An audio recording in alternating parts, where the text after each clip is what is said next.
Hello বন্ধুরা, রিম্পা লাইফস্টাইলের আরও একটি ভিডিওতে তোমাদের স্বাগত।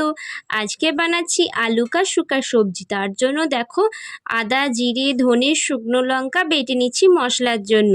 তোমরা চাইলে শুকনো লঙ্কার পরিবর্তে গোটা গোলমরিচও দিতে পারো। এইবার দেখো, ভালো করে বেটে নিলাম। এবার ডুমো ডুমো করে কিছুটা আলু আগে থেকে কেটে রেখেছি, যাতে রান্নাটা একটু তাড়াতাড়ি করা যায়। এবার দেখো, কড়াইয়ে অল্প পরিমাণে সরিষার তেল দিয়ে দিলাম, নুন ও হলুদ দিয়ে দিলাম। এবার কেটে রাখা আলুগুলোকে দিয়ে দিলাম। এবার ভালো করে লাল লাল করে ভেজে নিচ্ছি। দেখো, প্রায় লাল করে ভাজা হয়ে এসেছে। এবার তুলে নিলাম।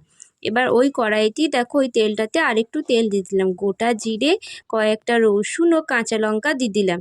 এবার দেখো, একটু ভালো করে নেড়ে নিচ্ছি। নেড়ে নিতে নিতে দেখো, কিছুটা টমেটো কেটে রেখেছিলাম, টমেটো কাটাটাও দিয়ে দিলাম। এবার অল্প পরিমাণে নুন দিলাম, যাতে টমেটোটা একটু গলা গলা হয়ে যায়। একটু হলুদও দিয়ে দিলাম। আর একবার ভালো করে টমেটোটাকে একটু ভাজা ভাজা করে নিচ্ছি। দেখো, এবার যে বেটে রাখা মশলাটা রেখেছিলাম, ওই মশলাটা দিয়ে দিলাম।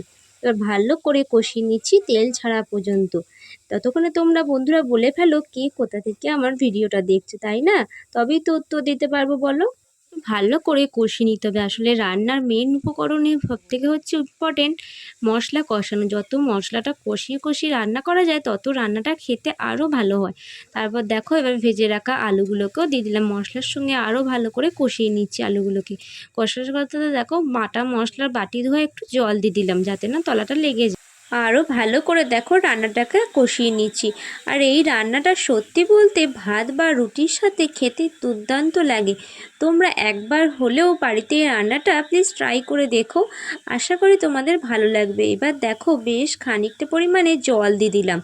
আর একটু লঙ্কা গুঁড়ো দিয়ে দিলাম, একটু কাসুরি মেথি দিয়ে দিলাম, অল্প পরিমাণে একটু চিনি দিয়ে দিলাম, যাতে নুন চিনির ব্যালেন্সটা ঠিক থাকে। এবার দেখো, একটু নাড়াচাড়া করে অল্প পরিমাণে মিট মশলা দিয়ে কিছুক্ষণের জন্য ঢাকা দিয়ে দিলাম। বেশ খানিকক্ষণ পর ঢাকা খুলে দেখলাম আলু সেদ্ধ হয়ে এসেছে, আর রান্নাটাও প্রায় হয়ে এসেছে। নামিয়ে নিলাম। বন্ধুরা, যদি ভিডিওটি ভালো লাগে, প্লিজ একটি লাইক করে শেয়ার করে দিও। আর নতুন